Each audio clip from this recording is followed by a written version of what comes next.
Right, ఇక మిగతా details చూద్దాం. టీడీపీ హయాంలో చంద్రబాబు 600 హామీలిచ్చి అధికారంలోకి వచ్చి ప్రజలను నట్టేట ముంచారని వైసీపీ ఎమ్మెల్యే నల్లపురెడ్డి ప్రసన్నకుమార్ రెడ్డి విమర్శించారు.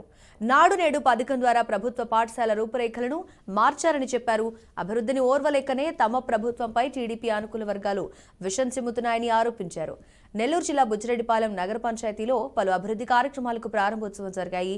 ఎమ్మెల్యే నల్లపురెడ్డి ప్రసన్నకుమార్ రెడ్డి ముఖ్య అతిథిగా హాజరై సీసీ రోడ్లను ప్రారంభించారు.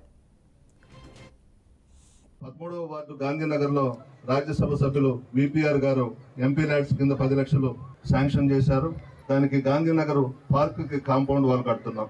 మన జగన్మోహన్ రెడ్డి గారు తిరిగి ముఖ్యమంత్రి పీఠం అధిష్ఠించాలని కోరుతూ దాదాపు 40 మంది వేద పండితులతో 20వ తేదీ శ్రీ నారికేళ సహిత రసలింగేశ్వర పాదరస మహారుద్రాభిషేకం చేయిస్తున్నాను. మనకు జగన్మోహన్ రెడ్డి గారి లాంటి ముఖ్యమంత్రి ఈ రాష్ట్రానికి అవసరం. శాశ్వత ముఖ్యమంత్రిగా ఈ రాష్ట్రంలో జగన్మోహన్ రెడ్డి గారు ఉండాలని కోరుకుందాం. డబ్బులు ఇస్తారంట, 1000 నుంచి 5000 దాకా ఒక్కొక్క ఓటుకి ఇస్తారంట. బంగారంగా తీసుకోండి, ఓటు మాత్రం ఫ్యాన్ గుర్తుకేయండి. ఎందుకంటే అదంతా కూడా అక్రమంగా సంపాదించిన డబ్బే చంద్రబాబు నాయుడు. చంద్రబాబు నాయుడుకి 2 ఎకరాలు ఉండింది.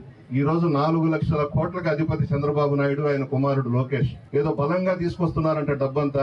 బంగారంగా తీసుకోండి అమ్మా, వద్దను బాకండి. బూత్లోకి వెళ్ళిన తర్వాత ఫ్యాన్ గుర్తు మీద గుద్దండి. జగన్మోహన్ రెడ్డి గారిని మర్చిపోవద్దు దయచేసి. మీ ఇంటిలో బిడ్డగా ఈ రోజు మీరు పెట్టిన బాధ్యతలు వమ్ము చేయకుండా చాలా బాగా చేశాడు. చిన్నవాడైన వయసులో ప్రతి అవ్వ తాతని పలకరించాడు, ప్రతి అక్క చెల్లెల్ని పలకరించాడు, అన్న తమ్ముడిని పలకరించాడు. పేదరికం అనేది ఉండకూడదు రాష్ట్రంలో, అందరూ బాగుండాలని చెప్పి